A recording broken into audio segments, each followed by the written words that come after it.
first, briefly describe the character you play in the film and in what ways are you similar and different from the character that you play? I play Maria Vasquez. Okay. She's the little sister of Bernardo Vasquez, who is the leader of the Sharks, and he's also he's like kind of famous in town for his boxing. A great boxer. He's a great boxer. And I think Maria loves her family so much. She loves her roots, but she's also very interested in rooting herself to other things and other people and having different associations in her life. And she's just come to Nueva York for the first time. She's been there for 4 months, and she's there because Anita convinced Bernardo to go and to let her come to Manhattan. I think Maria and I are both very emotional. We lead with our hearts, first and foremost. We lead with love, and we have a tough time trying to understand why people hate differences so much, because she focuses on similarities more than differences. But the differences are not lost on her, which I think is different from other iterations of Maria. Yes. Tony and Maria constantly have conversations about how they're different and how that's dangerous, but then they love each other anyways. I think that's a really beautiful thing, and I think that is a core part of my personality. And now, Ariana DeBose. I play Anita. She is the first lady of the Sharks, the girlfriend to Bernardo, the leader of the Sharks. She is a absolute firecracker with a passion for dancing, and she has a beautiful maternal relationship, sisterly relationship with Maria. And she's sort of, I like to think of her as the glue amongst the family. It's the complicated glue, but she holds things together even in the face of incredible adversity, whether it's coming at her or the people that she loves. But one of the things I love about this character is she has agency and she speaks her mind. She's a woman ahead of her time, and she has beautiful ambitions to create a better life for herself and the people that she loves. And she has no qualms about going 100% towards fighting for her version of the American dream. And then, as time goes on, you see how the very dream that she is fighting for is ripped from her hands by Americans. Isn't it wild? It is a wild, wild thing. And I think that my ambition and Anita's ambition is where we are the most similar. I've never been afraid to fight for my dreams or speak my mind. And we both have a passion for dancing, and we believe in joy. I believe in joy and love above all things. And those are things that inherently make a great Anita.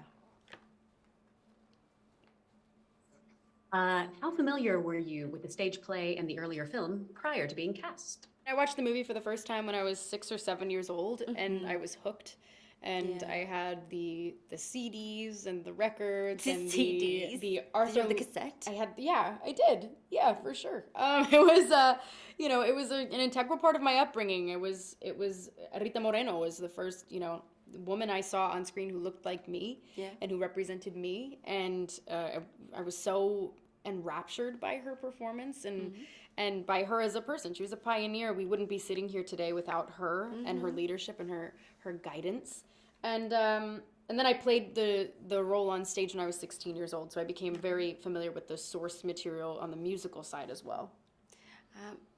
For myself, I was familiar with the Robbins choreography, because I'm a dancer first, or I used to say that about myself.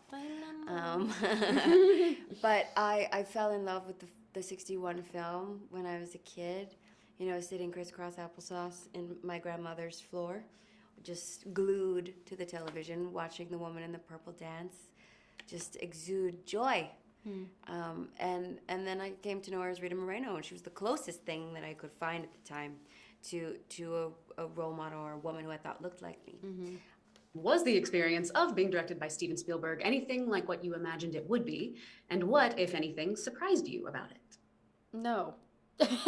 It wasn't what I thought it would be, because I think we have this idea of him in our minds because his name is on so much. You can't go watch anything without Steven being attached. Animaniacs, Shrek, like everything. He has a hand in everything. But like I said, the most intimidating thing about him is his name.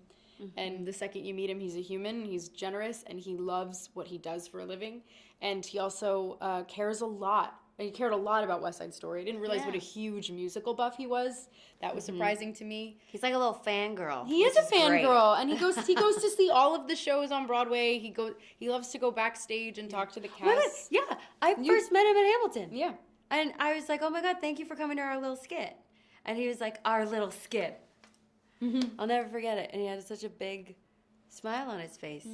Yeah, I love him. He loves it. I mean, and that's really important when you're so deep in how much you care about something, like in the way that I care about West Side Story, the way that we care about West Side Story, and to meet your match in that way creatively, someone who cares just as much, if not more, about the source material and doing it justice, it's a really beautiful thing. And Steven's he's the best. He's so beautifully collaborative, and I think that is what people don't realize, or perhaps he has grown to be more collaborative as his longevity in this industry lasts.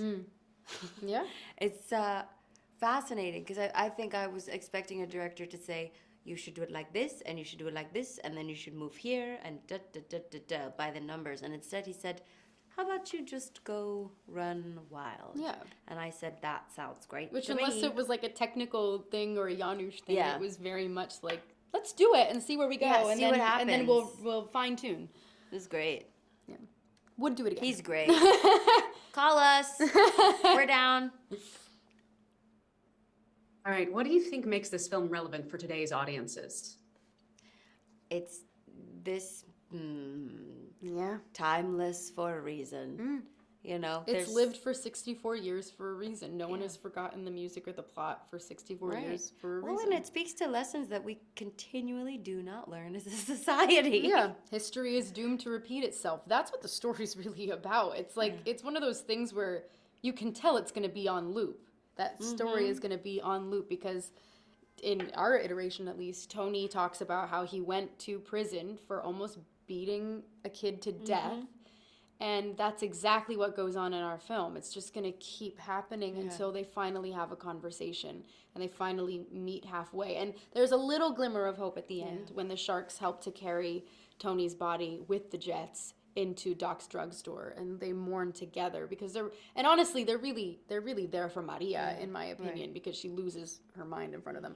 But it's one of those things where I think it's going to be a conversation starter and hopefully not a conversation ender, and we can... No, this film is the beginning of a conversation. In fact, it's like a reigniting of a conversation that had been started or restarted with the 61 film. And it's been going on. It's been going on. Not great. But I think this film takes on so many large issues head on. It's a film that is courageous and brave in many, many ways. And like I said, it's the beginning of a conversation. It will not be the end. Yeah, for sure. What would you say your biggest challenge was in making this film? I would say my biggest challenge in making this film was not letting someone else's Academy Award stress me out. Yeah, that's real. That's real. And I always thought about that when I got to work with you. It was just like, she's a force because it's a big feat. It's a huge task, and you took it on so beautifully. Well, and all of these characters have such a legacy, you know. They do. Both the original production is beloved, and the 61 film is beloved. But that doesn't mean there's not space for new interpretations. Indeed. And two or three things have to be able to exist at one time. Yes. And we were encouraged by Tony Kushner. Tony Kushner took on a huge feat himself. And, you know, Arthur Lawrence's script is one of the most iconic scripts in musical theater history. And Tony Justin Kushner Peck. was like, no. he was like, why don't we try this He's instead? like, you're done. And it was great. And in the same breath, Justin Peck took on the Robbins choreography, that legacy there. Yeah. I will never forget, I ran into Jessica Lange at some premiere, and she was like, well, tell me about the choreography, because, you know, I was very good friends with Jerry Robbins. Jerry. And I said, I'm so glad you asked. Well. Dot. But it is beloved. But, it is a Herculean feat to pay homage to something and then also go and recreate your, or not recreate, but create your own language and honor the bodies and the time that you're in now, right? It has to be allowed to inform the period piece. And Stephen allowed us to do that as well as an admirer of the Robert Wise 1961 film. He has so much respect for that film, and it will always be an iconic piece of film history. Right. It's a product of its time, though, and it was time for something new. And now we reintroduce that to the next generation in hopes that they, in their 64 years, will make it again and do something wonderful with it. I'm sure it'll happen. And I hope they do. And we're part of that legacy. Yeah. And that's an honor, truly.